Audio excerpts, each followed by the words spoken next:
Well, let's talk about SmackDown and Raw. They did two different Hulk Hogan tributes, and there were some similarities and there were some differences. But let's talk about that. And I didn't even, in the rush of things over the weekend and trying to catch up, I didn't even notate what towns they were. Oh, Cleveland they were in for SmackDown. I don't think I know what city they were in for Raw. But they opened the SmackDown Detroit. show. Raw was in Detroit. Detroit. Okay. Cleveland, Detroit. But they had 2 fucking days in between. Oh, Jesus Christ. That mean they all had to stay in Toledo? Anyway, that's a Midwest joke if you didn't get that one, Brian. So all the talent and the officials were on the stage for SmackDown. And then you saw that Brian Blair, Ted DiBiase, Jimmy Hart, Bruce Pritchard, Gerald Briscoe, Sergeant Slaughter, Jim Duggan. And I got to be honest with you, I was grasping, trying to think of anybody else from that generation that's still around, is what I'm trying to say. Not that, the Bischoff said he couldn't make it, and he was at Mondays. We'll talk about that in a minute. But in the WWF, somebody tweeted out, like, out of the first 10 WrestleManias, there's like 3 or 4 guys still around that were in those matches or some shit. And Tito. Tito's always around. But he was in the first. But he wasn't here. First 8 WrestleManias and 9 if you consider the dark match. No, I meant the main events. The WrestleMania main event. There's only like 3 or 4 guys left. Arriba. Well, but he wasn't in the main event. But it doesn't matter. He worked his heart out. He's still arriba. All right. Anyway, you're going to die on this hill. I'll move on. Point is, they're all on the stage, is what I'm telling you. And Triple H was in the front and center, and he did a speech. And at first there'd been kind of light Hogan chants as they zoomed in because they had the graphic on the screens in the building and everything. And I just noted as I was listening to Triple H speak, as they're kind of panning and or, just seeing the whole stage, a lot of the guys were looking like we're enduring this, but we've been sadder. Is that a good way maybe to say what it looked like? Because these guys weren't the contemporaries of Hogan, and he's probably not been the most endearing figure in his brief pop-ins over the last few years to the locker room. So they weren't, Jimmy Hart, yes, his close friend, and Briscoe's one of the people that discovered him 50 years ago or whatever. But did you get the impression a lot of the talent was like, okay, we're supposed to, this is like a school assembly thing? Well, the first thing you look for is who's in the front line. Randy Orton was there, and Randy Orton didn't seem like that. He seemed like he actually genuinely was, I don't know if moved is the word, or just observing the memorial. Yeah. But again, there's a different relationship there. His father wrestled against Hogan in the prime era. He grew up seeing Hogan. And also he, at least 20 years ago, was in the locker rooms with him. So he's kind of the bridge of those 2 generations where you were with the guy every night, and it graduated to, we never see this guy except when he pops in and, fucking sells beer. From what we've heard publicly, it's not like some of the guys have hidden it. Seth Rollins was very vocal about it. Thank God he wasn't there for this. It would have made it awkward. But it was the contemporary wrestlers, the wrestlers of today, that were the ones who didn't want him around. Or at least not everyone, but, that's the crowd. The wrestlers who were in the locker room with Hogan didn't feel that way. At least in WWF. I don't know about, Brett may have something to say or something. But, the wrestlers. Brett never has anything bad to say about anybody. Come on. But I think, there's a difference there. And when you see the people in that front line, Jimmy Hart, Brian Blair, who, that Tampa connection, they started together, I believe. It was interesting to see who was there and how they were reacting. They brought Sergeant Slaughter in. Cody front and center next to Triple H, he is supposed to be the baby face of the company. Well, actually, That is the job. That is the role, yeah, you would think. that's a required position in that, respect. And again, who knows what Cody thinks? Cody could probably see things like we did on the show from various perspectives. And, but still, he is that guy. That is the role. And it's a role that Cody takes very seriously. We talked about, and we'll talk about it a little bit later, AEW's reaction, but we talked about in the past on that last show, they banned Linda Hogan. I forgot what the actual tweet was. It was a tweet from Tony saying, "You join your husband in being banned." And I think that says a lot about what the modern wrestlers, especially the people that were there when AEW started. Well, it's not just there. Actually, somebody just retweeted that, so I saw that. I actually know a Linda Hogan tweet, but I can't quote it chapter and verse, but she had said, well, if these people out there rioting want to be taken seriously and use a little bit possibly more racially descriptive language, not a big slur or anything, but if these what people want to be taken seriously, then they can't be, because it was during some riots because of, I think, George Floyd. My point was they didn't say you're banned for being ignorant. They said you join your husband in being banned. That was the first time anyone had heard that. Well, her residual goofiness was transferred over to him in that effect, and it inflamed it. It basically made people think, oh, the whole fucking family. They began the show Friday and Monday. We'll talk about Monday shortly with the tribute. You had Triple H there. You had the video. Do you agree that's what they should have done? That's how SmackDown needed to begin, or what do you think? Oh, well, if they were going to do anything, it had to be at the start. So the placement is the only question was what they were going to do, but whatever they did, it had to be at the start. You couldn't, because that's what everybody's waiting for, and they would zone out for anything else. They had to see what they were going to do. They had to see what they were going to say.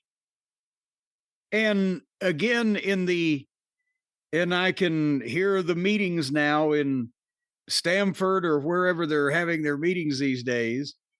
They're saying that we can't, go into his personal situation because in our universe, in the canon, as they say, of our programming, the world that we have created, we are going to celebrate the biggest star in the business at it and how he was a mainstream icon for a lot of people and had this long career. We're not going to delve into a goddamn adjudicate his personal issues. And that's what they did. And they did it well. I thought the video, we'll talk about them both together because there's something interesting I'll go into in a second, but I thought they did a better job with the video on Monday because they had more time to put it together, but still the Friday video was longer and it had the Triple H narration. And I think that, I don't know whether that's something that he wanted to do or whether, I mean, he wanted to do it because he did it, but I don't know if it had been his idea or if someone, in production who was putting this thing together said, hey, you ought to do this to make it even, bigger gravitas, more important, whatever. But they just did a 7-minute career retrospective chronologically all the way through Hall of Fame, etc. And then came back out. The biggest thing to me was the people in the arena. I think Detroit was better than Cleveland for him. When they did the 10-bell salute, there was nice applause and got a bigger Hogan chant than the one they had going before when Triple H started speaking. And then after the video, nice applause. And there was a short Hogan. But I'm wondering, could you tell that not only was there a little heat? Because, these are the modern hardcore fans. He's not a hero to that audience because of his controversies and, in and out of the business. And exaggerations and tall tales, whatever. But also, it's just not the age group anymore.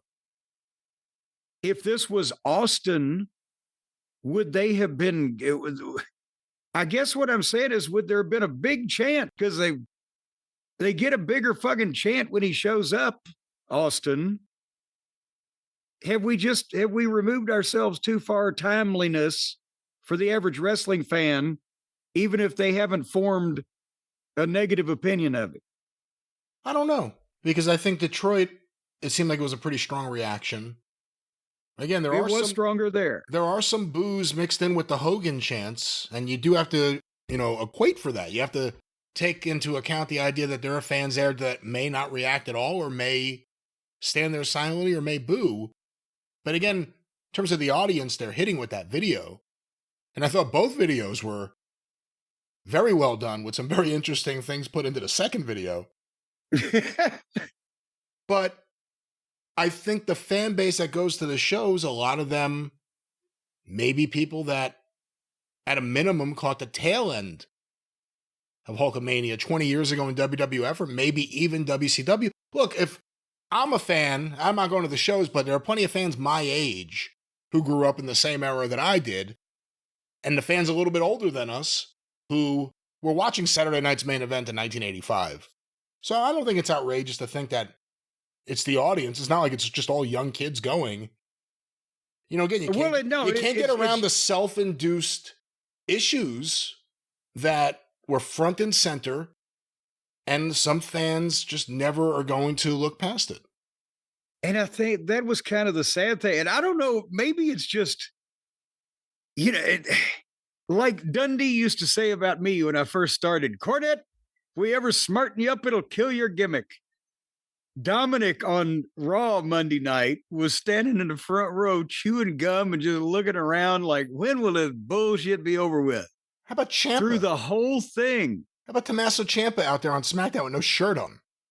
Well, but did they put him out there because he's bald and people might from a distance would think Triple H was out there? More on that in a second. But the point at Dominic did not look upset is what I'm saying. And I now probably put heat on him, but he was on goddamn television. But the talent again didn't seem broken up on Raw, except this time Bischoff was able to be there. There were again few people in front and center. Bruce has been on front and center on everything. Representing and Vince. They did a different. I'm sorry. Oh, I just said representing Vince and the role of Vince. Yeah. Yes. Big fat Bruce. And they did a new video to a song who I'm sorry, I do not know the artist or origin of, but as I said, they had more time. It was a more nicely edited piece. I thought a little more succinct, just because they had a little more time to work on it over the weekend. But highlights of his career, etc. And he got a better Hogan chant. But the thing that was different about Raw.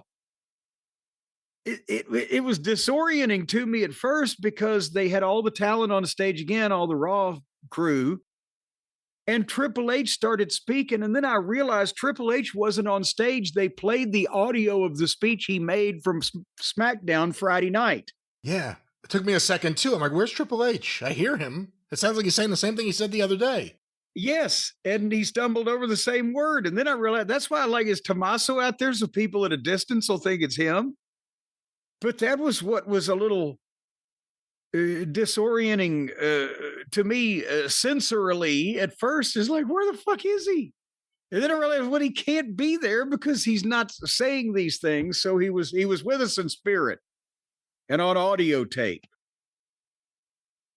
But that was those were the tributes to, and they played a few other clips with statistics of how many times he'd been at WrestleMania or did this or that, the other thing. But those were the main two tributes. And I think they had to do that because of what he meant to the company. It would have been, I'm not saying don't acknowledge it at all, but they could have just said, oh, golly, we're sorry to hear Hulk Hogan passed away. And now here's Chelsea Green. So I think they had to do that because of the level of magnitude that he presented to, to the fans of the company. It's also important to note they're still in the Hulk Hogan business, although he's passed. They're going to be working with his estate. They have new action figures they just announced. They already sold out the pre-order for the new LJNs. WWE heard that other companies were making LJN-style figures for like $50 a pop, and they said, watch this, we're going to kill you guys. And they released everything for $25, trying to destroy the independent toy market is a part of what it is, I think. But those figures sold out already. There are other lines of toys they have with Mattel, and there are plenty of Hulk Hogan figures in the pipeline, and there are plenty out there right now. They have lots of merch up there. Money going to a good charity, the Hogan family. Now, money going to his family, of course. Oh, good Lord. Wait a minute now. You're going to kill their business. People say my money's going to go to the rest of the family? Well, no, I mean, his family. Maybe Brooks doing all right. Well, that's my point. Whoever's running his estate, whoever it is, they're going to more than likely be in business with WWE going forward. Just like, there are people who work the estate of Marilyn Monroe and James Dean and Elvis Presley. It's going to be like that. Michael Jackson. Think of everything Michael Jackson was accused of. And he still made, $1 billion since he died. The estate did, at least. So they're going to still be in the Hulk Hogan business. He's the biggest star in company history. They had to do something along the lines of what they did, I think. What do you think about the second video having, and if it was in the first video, I just didn't see it, Hulk Hogan and Vince for a second there. Vince raising his hand at WrestleMania 9 at the end of the night while Brett was in the back saying, what the fuck did these guys do to me? But do you have a problem with that? With the idea they included a picture of Vince in there, or do you think it belongs? They had to. Again, and I might have missed it. I didn't see it on Friday, or they might not have done it, or they might have second-guessed themselves after they didn't do it, or whatever. But again, it's a bigger story if you ignore that if anybody knows who the fuck Hulk Hogan is and it meant anything to them and or the WWF/E, they know Vince was around for a while, 40 years or so, and they were synonymous with each other. It's, yes, in Dean Martin's obituary, they had plenty of pictures of him, but you had to have a picture of Jerry Lewis, just one. Lady. Whatever. Yes. No, of course. Yeah. You see what I'm saying, lady. So no, it would have been a bigger deal if they hadn't, then people would have just called attention to it. It happened in the world that existed at that time. So sorry if we can't, if there's a picture of fucking John Wilkes Booth jumping out of the goddamn box seat at the Ford Theater, I think we can show that too. It's a thing that happened. Anyway. I wonder what Mr. T is. We haven't heard anything from him. Well, he better keep his head down with the way things are going, because anything could happen. And Brian, what you've done here, you realize what you've done here, I haven't done anything. What are you talking about? I'll tell you what you've done here. You've established that sometimes it's easier to make a living by dying than it is by living. And a lot of people out there are dying to make a living. It seems like you need to coalesce those two things. What is this delivery you got going on here? Well, no, that's the thing. You ought to get these two things together. You shouldn't have to die to make a good living, but you shouldn't be dying to make a living. You should be living to make a real killing. It's all about making money while you're still alive to spend it and or enjoy it, feel it, put it in your pockets, stick your hands in your pockets. Play with the money in your pockets. You'll feel a little crazy. You go a little deeper, you'll feel a little nuts.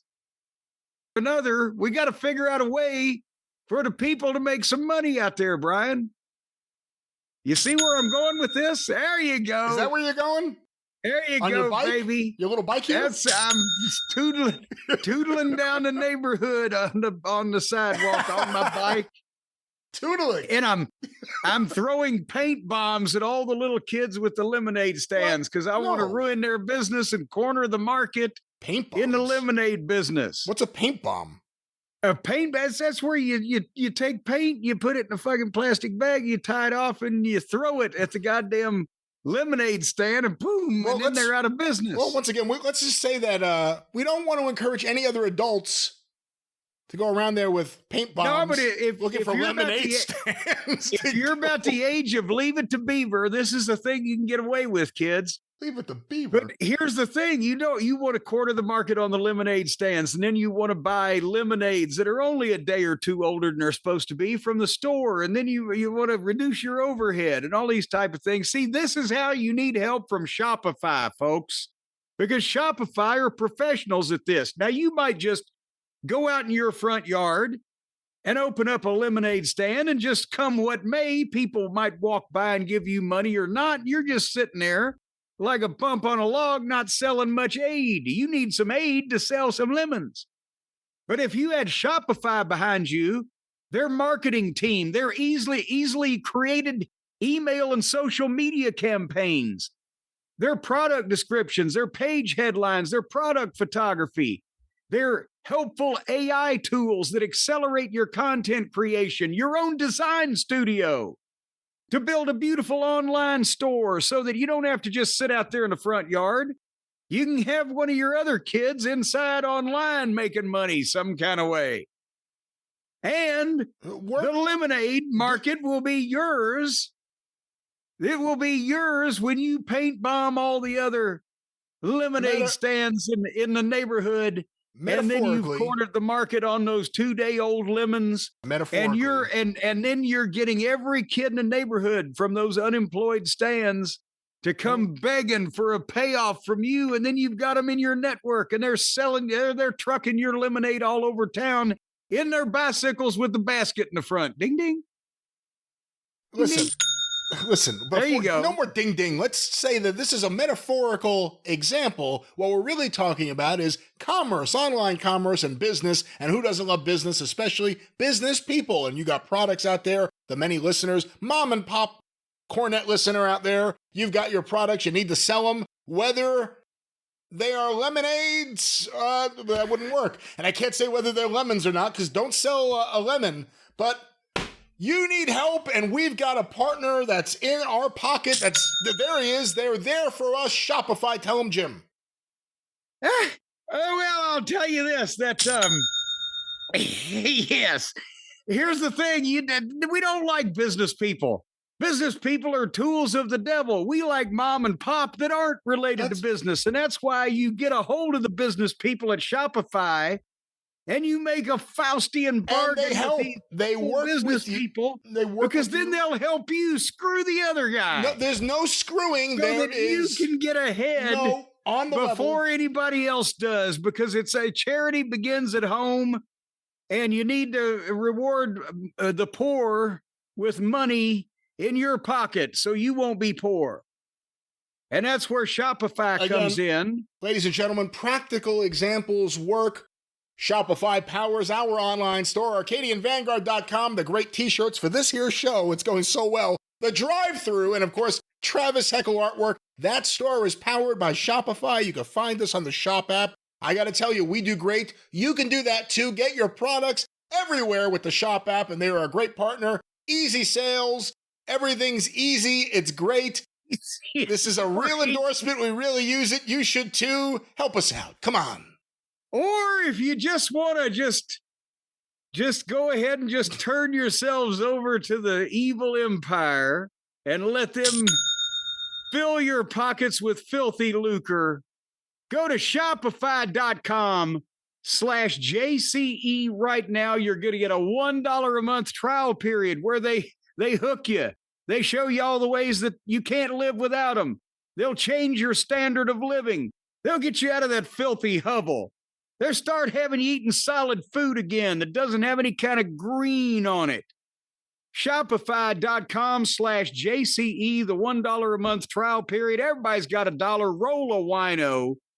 And once that they get you hooked here, you'll be making so much money, you'll be farting through silk, and you'll never look back or look around to see who might be behind you. Shopify.com/JCE.